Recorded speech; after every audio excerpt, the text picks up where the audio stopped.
Cristiano Ronaldo is known to the world as a symbol of greatness. A five-time Ballon d'Or winner, a champion in England, Spain, and Italy, a record-breaking goal machine, an icon. But before the fame, before the glory, before the stadiums chanted his name, he was just a 12-year-old boy, carrying the weight of an entire family on his back. Born in Madeira, Portugal, Cristiano grew up in a poor household. His father worked as a kit man at a local football club. His mother cleaned houses and cooked for others to make ends meet. They were proud, but struggling. Cristiano's gift, however, was undeniable. By the age of 10, he was running faster than boys, twice his age, and scoring goals no one else dared to attempt. The local coaches said he was special. And then came the opportunity.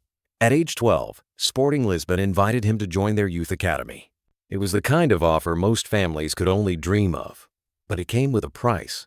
Cristiano had to leave Madeira, alone. His mother, Dolores, cried as she packed his single bag. A toothbrush, a few shirts, and one secret.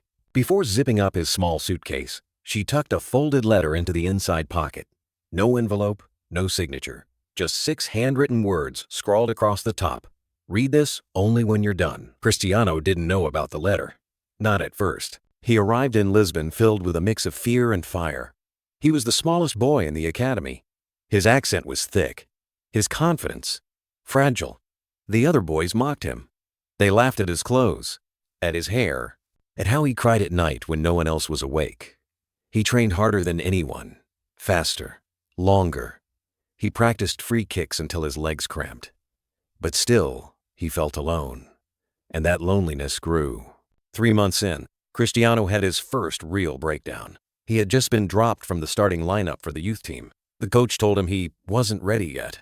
Some of the older players whispered that he'd never make it. He returned to his small dorm room in silence. The lights were off. The city outside buzzed with energy, but Cristiano lay motionless on his bed. He opened his suitcase to leave, but to think. He wanted to feel something from home, maybe a shirt, maybe a familiar scent. That's when he saw the letter, crumpled in the lining, unfolded, unread. He hesitated, then slowly opened it. The handwriting was rushed, sharp, a little angry. "If you give up, you'll never see me again." He blinked. "Don't come home a failure." He read further. "You're our only chance, Cristiano. If you don't make it, no one will. We don't get second chances in this family. You're it. Be strong. Be ruthless. Don't cry." His hands trembled. Tears formed, but he clenched his jaw. And then he did something no one expected. He took the letter, went to the academy's back garden, and burned it. No one knew. He never told his mother, never mentioned it to a coach. The ashes scattered under a tree near the training pitch. From that day forward, Cristiano changed. He trained with a violence in his feet. He played with fire in his chest. He stared down coaches like a soldier awaiting orders. Within a year, he was promoted to the first team. 2 years later, Manchester United signed him. And the rest, they say, is history. But for Cristiano, that letter never left. Years passed. Trophies, championships, accolade. Yet still, in interviews, he often referred to his mother, always with reverence, always with love. But he never mentioned the pressure, the fear, the words that once burned beneath his skin, until 2025. In a sit-down interview with a Portuguese journalist, while promoting his autobiography, he was asked, "Was there ever a moment where you nearly quit?" Cristiano smiled, then went silent for 12 seconds, then said, "There was a night, a letter, and a fire." The room went still. There are some words that never leave you, even after you burn them. The interviewer leaned forward, asking, "What did the letter say?" Cristiano shook his head.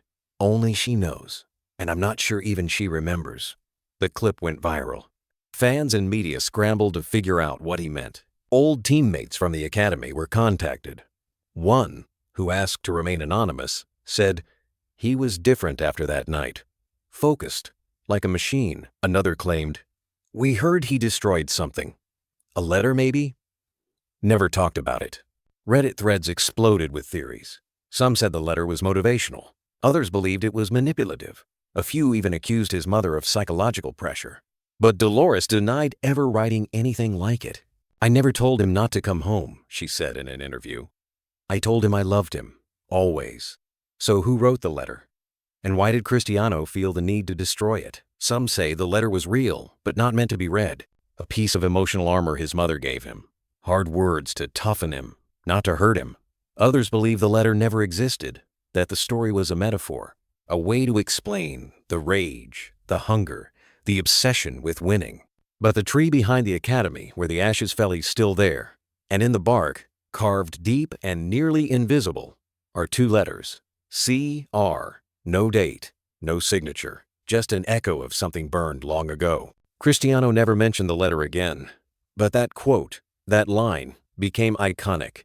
There are some words that never leave you, even after you burn them.